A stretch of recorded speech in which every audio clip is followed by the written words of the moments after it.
I'm going to turn it over to Laurette Payette, who will introduce our next group. Right. Lynn Bowers and Kathy Russo. Okay, first thing we're going to go into, when we were in Florida, coaches were very concerned, and you heard this if you were in the communication game management session yesterday with me and Patty. They don't want just to hand up and be ignored. So we do have a protocol for what we'd like to see everybody across the country do. But this is predicated on the fact that it isn't required all the time. You have to learn to filter what the coach says. A comment that doesn't deserve a response, ignore it. Okay? If it deserves a response and you're going to come back to it, Kathy and Lynn are going to demonstrate what we'd like to see. All right, so I'm the head official today, so I'm going to let you know that these two are my coaches. So come on in. Hi, Coach Lynn Bowers. Good to see you. Coach Lynn Bowers, good to see you. Great. Listen, just to let you know, today it looks like the lines are all red all the way around. Everything looks good. Talk with the timekeeper, the scoreboard keeper. Everything looks good. You're going to see that we can keep track of AP right on the board. Blah, blah, blah, blah, blah. I'm not going to bore you with this. I'm just letting them know some any kind of details about the game right now. And then, so the next step would be, do you have any particular questions or concerns you need to bring to our team today? Okay, so for us, oh, I forgot that. Are you legal and certified? That's part of the blah, blah, blah piece. Are you legal and certified? Yeah. Legal and certified. Okay, and of course, we're just welcoming them to see, do they have any questions that they'd like to, bring to the table? And if they say no, which doesn't always happen, but let's say, they say no, we want to be a little proactive in recognizing that at the IWLCA meeting, that they had a concern that we are not doing a tip-top job of communicating with them. So what we're going to do is kind of put up on the CWLOA website a script that you can kind of like have as a guideline, but something in the terms of this. Ready? So now I'm back in role play. Coaches, we know at our convention that professionalism is a big part of the points of emphasis this year. We are going to do our best to communicate with both of you on the field. Know that we're working hard. You know our game is faster now with the self-starts. So we will do our best to communicate with you that we hear your question. However, we may not be able to answer it right away. And right now for this game, what we're going to do is that especially in particular with us backing out of play, we may just back out and give like the thumbs up, I hear you type of thing as we're going. Now I'm going to demo for you what I mean, because I'm not going to show them, but in here, like if we're here, if I am either the B or A going from deep trail to lead, because usually that is the person many times that can hear something on the sideline. So my back's going to be to that, here I am, I'm watching play, chirp, chirp, chirp is going on, but I'm transitioning, and it's maybe just something low like this, like, I don't know if you can see me down here, but like something low like this, then I'm like, okay, I hear you, but I gotta go. Like I have to go. So at least that we think that if it's part of your pregame, that you have something that you're acknowledging, and they know that we are aware that it's something that they brought up at their convention, and we as professionals want to make sure we're hearing them, that could be a reasonable signal to give them that we're hearing them. Does that make sense? And the script that Lynn just went through, blah, blah, blah, blah, we will post on the CWLA website. That is a product that we will produce so that everybody coast to coast, north, south, east, west is saying the same thing, having the same type of conversation and understands the signal. And why, the rationale, why are we doing that? Okay, so next we have the restraining line release mechanics.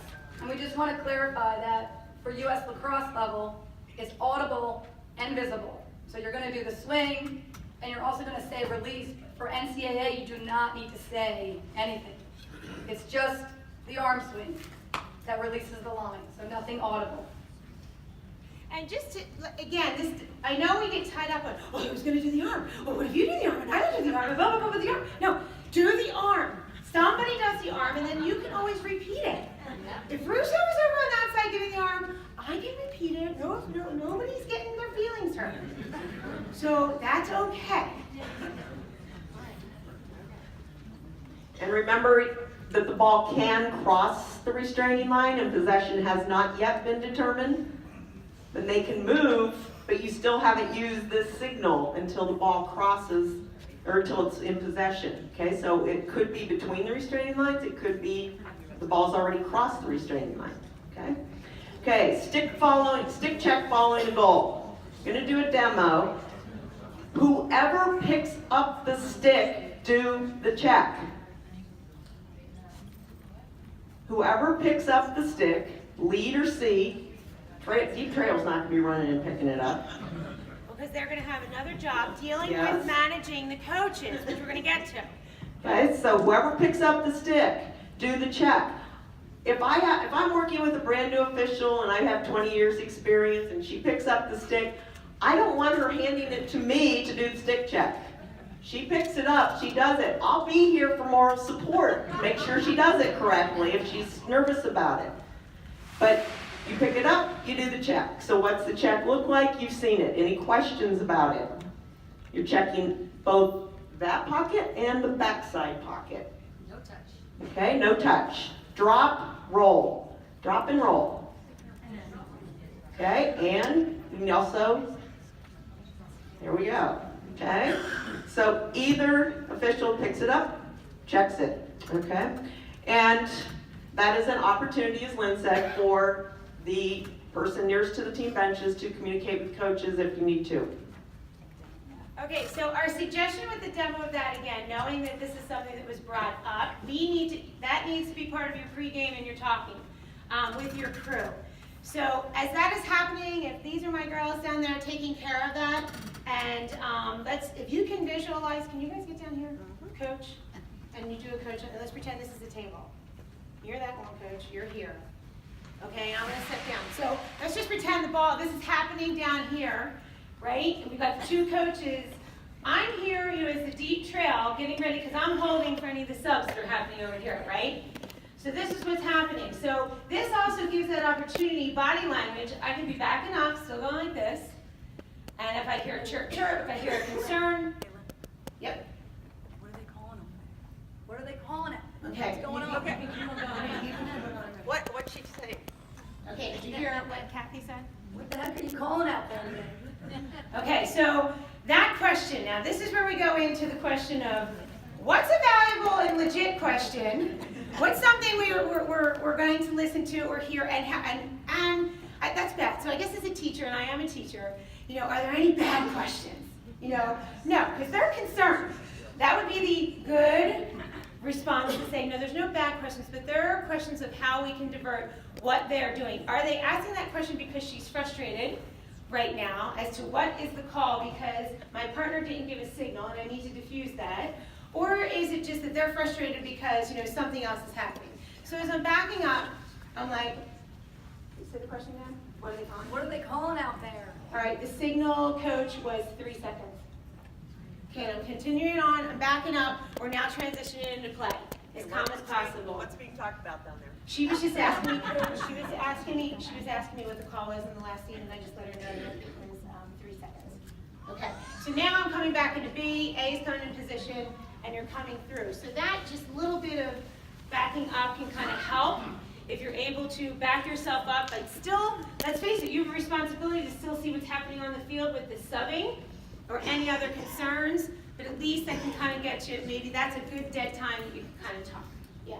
Do you think if she hadn't asked the question about what she asked, should you still just say to her, as you're backing out, Coach, she just asked about that and this. All right, so the question was, is that if Coach on this side has my ear and, said and asked a question and I acknowledged it, now as I'm transitioning back down into here, if she doesn't ask me, if Lorette didn't ask me, I can just say, hey Coach, just so you know, she asked what that call was, I said 3 seconds.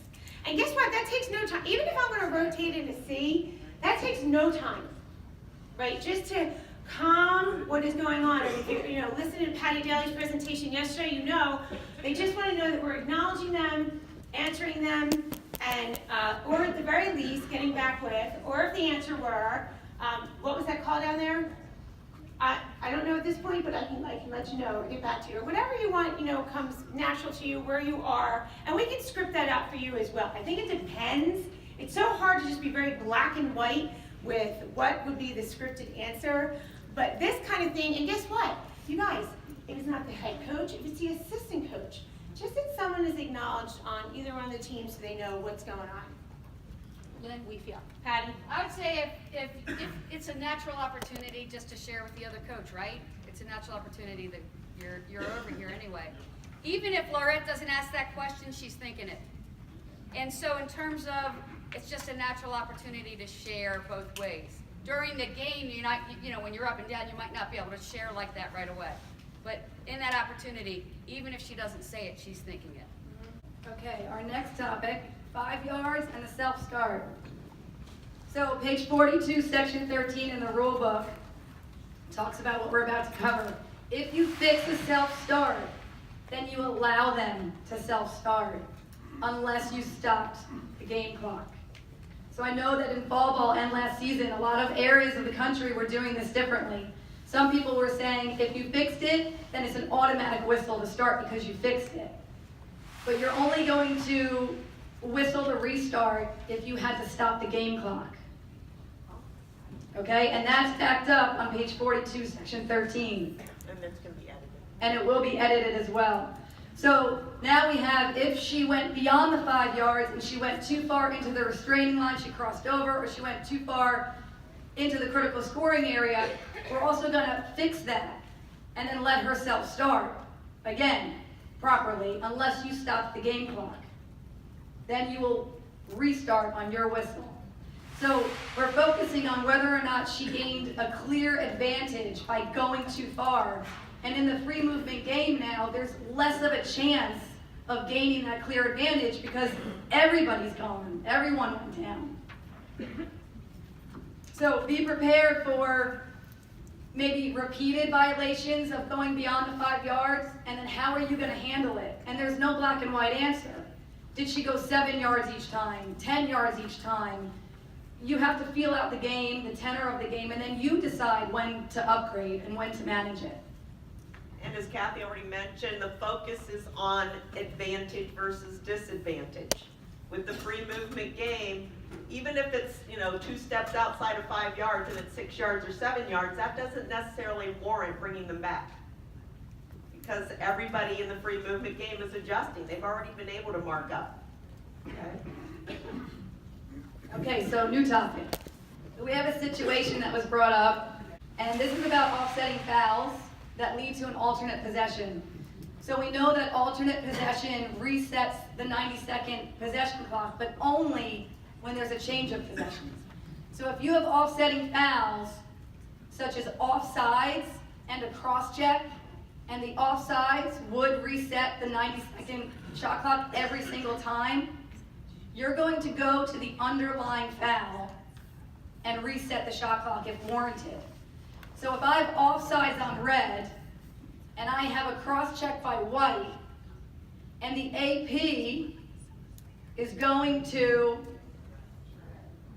red, and they originally had the ball, on an AP, we wouldn't reset because we're not changing possession.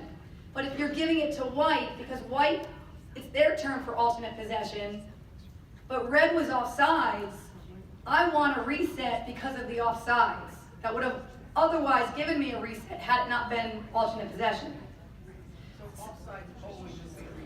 So offsides will always be a reset no matter what, and that would trump the protocol for AP with the shot clock. The second scenario would be a yellow card. If you have offsetting fouls, check to the head and a cross check, and the check to the head is a yellow that leads to AP, forget wondering about, is the team keeping possession or are we changing possession? What are we doing with the clock? The yellow card will trump the protocol for alternate possession. So you would reset automatically on those scenarios. Okay. If we go back just a second to everything that Kathy said, perfect. Something that Stephanie just brought to my attention about an offsides call being immediate. Again, we have to have a smart official hat on. If there is a player in the 8 meter about to take a shot and the defense jumps off sides, are you going to blow your whistle? No. Okay. Okay, so we're going to move on to non-engagement area. and the introduction of a new signal. So Lynn's going to demonstrate our new signal for violating the non-engagement area, and it looks like this. So, we have hands like this, the distance of an iPhone 7 Plus, at your forehead level. So what we're trying to do is to communicate to you. So let's just say you are the C official in the coffin corner in the furthest side of the field, right? That the coaches and your AB people can't see, which has typically happened a lot in fall ball. Giving that distance, this is just sharing with you. We thought this signal would share with, okay, here's the deal. They're infringing on the non-engagement zone, and the number 1 is indicating, well, that's their warning. So now blue is getting the number 1 warning that this is what happened. So now at least, and you know if you get caught in there, right, you need to make sure you're stepping around the player.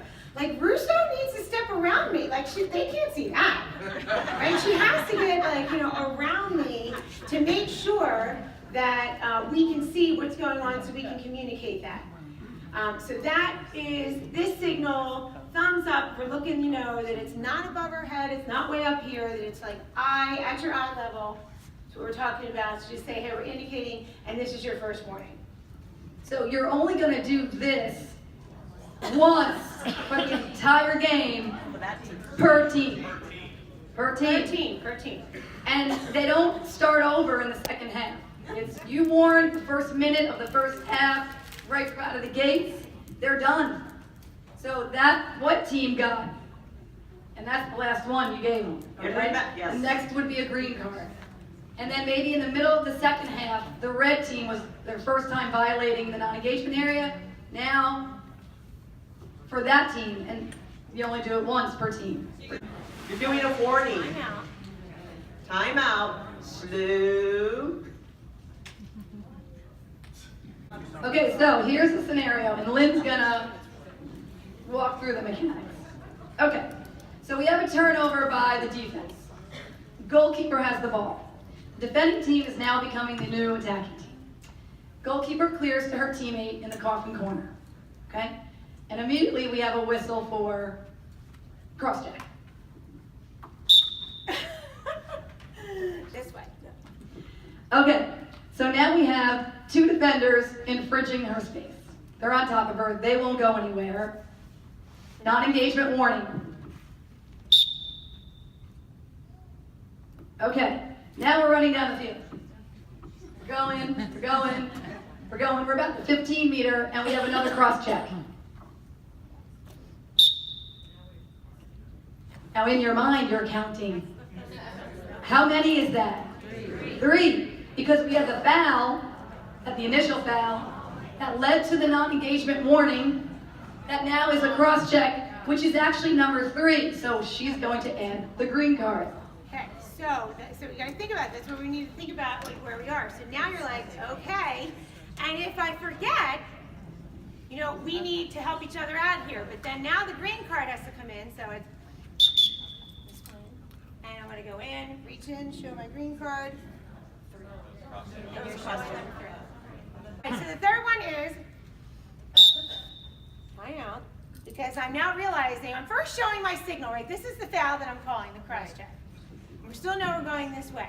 But I need to now indicate the timeout because I have to show the green card for the third foul that has happened before we got over the restraining line. Okay, so now we have a funky one. We're going to be dancing a little bit. So now we have same scenario. Goalkeeper clears it, coffin corner, she starts running, she gets cross-checked.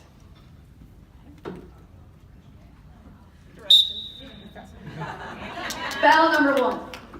Now we play on, we run, we get upfield, and we have another cross-check. Okay, now carry on. Prior to reaching the restraining line, we have a check to the head. Timeout. I have a check to the head. Okay, so I did my signal, calling the timeout, indicating the check to the head. So now I have to give the yellow card, right? Yellow card for check to head. And what else do we Now, have? what else? That was the third foul. So now, I also want to indicate that this is also the third foul. I'm showing my green card. Okay? And be prepared if that yellow was also the fourth card for the team. But for the green card, what else do you have to do? Coach has to remove a player. The check to the head offender is going. The coach is selecting a green card player to also go. 2 in the box. If that yellow was the fourth, it's not releasable. First in, first out, no longer applies. Just release one. Who's releasable? All right, so here's the thing. As you are kind of digesting all of this, for those of you in the room who have been officiating for 1 year to 5 years versus, say, 35 years, this is overwhelming for everybody. And you're gonna go home with everything you've been, given this weekend, and you'll continue to digest it, talk about it, go through it, think it through. Okay? So please know that wherever you are in your officiating career, we are working through this together and just helping us go through it together. Okay, so that communication piece, like even the tweet from across the field that, hey, Lynn, guess what? That's the third.